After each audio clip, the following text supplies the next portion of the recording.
গত পরশুদিন মালয়েশিয়াতে এসেছি 2 দিন আগে। বর্তমানে মালয়েশিয়ার প্রবাসীদের অবস্থা এমন আপনার ওই ছোটবেলা ফ্যানের চিপার ভিতরে আপনার টুনটুনি আটকে গেলে আপনার কাছে কেমন লাগতো? আপনি এদিকে নিচে টান দিলে আপনার বিপদে পড়বেন, উপরে টান দিলে আপনার বিপদে পড়বেন। তো বর্তমানে বাংলাদেশি মালয়েশিয়ার প্রবাসীরা আছে সেই চিপার ভিতরে ধরেন, কারণ বাংলাদেশ থেকে 4-5 লক্ষ টাকা কুলিং এ দিয়ে মালয়েশিয়াতে আসছে। আসার পরে ওই কোম্পানি মনে করেন যে কাজ দিতে পারে নাই। কাজটা দিব কেন? কোম্পানি তো কাজই নাই। ওই কোম্পানিতে লোক লাগবে সর্বোচ্চ 10 থেকে 20 জন। এখন ওই কোম্পানিতে লোক নিয়েছে 100-200 লোক। কেমনে নিয়েছে? ওই কিছু দালাল হালার পাহালার আছে, সবাই না, কিছু কিছু দালাল আছে। ওরা কি করছে, ওই বসের ম্যানেজ করে কেমনে জানে কি করছে যে তুমি লোক নিয়ে আসো, আমি এই লোকগুলার দায় দায়িত্ব আমার কাছে দিয়ে দিবা, বছর শেষে আমি তোমাদেরকে কিছু পার্সেন্টেজ দিব, আর এই লোকগুলার দায় দায়িত্ব আমার। এমনিতেই তারা বস হয়ে গেছে বর্তমানে মালয়েশিয়াতে, এমনি কাটতেছে তাকে দিনকাল। এখন কথা হয়েছে 100-200 লোক তো ওই কোম্পানিতে কাজ দিতে পারবো না। এখন ওই 5-6 মাস হয়ে গেছে দেশে এই রুমে বসে রয়েছে, খাওয়ার টিয়া পয়সাও নাই।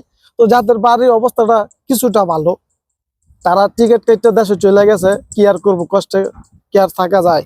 আর যারা দেশের অবস্থা ভালো না, কেউ বউর গলার হার কিংবা জমি বন্ধক দিয়েছে, সে তো এমনিতেই প্যারা আছে, সে আবার দেশে তার টাকা আনবে কিভাবে? সে আরো ব্যাংকেতে লোন নিয়ে বিদেশ এসেছে, এখন তো বাড়ি টাকা দিতে পারে না। মনে করেন যে খুব অসহায়িত্ব দিন কাটাচ্ছে। এখন এর ভিতরেই আবার নতুন করে মালয়েশিয়াতে লোক নিয়ে আসবো, কারবাল ফলাইতে আমি এটাই বুঝি না। বর্তমানে যারা মালয়েশিয়াতে আছে, আপনারা তাদের সমস্যাটা সমাধান না করিয়া আবার নতুন করে মালয়েশিয়াতে লোক নিয়ে যাবেন। আসলে প্রবাসীদের দেখার কেউ নাই। যে হালা যে কোনো সময় ক্ষমতায় বসে, সব হালারে খালি নিজের পকেট বাড়ি করার ধান্দায় থাকে।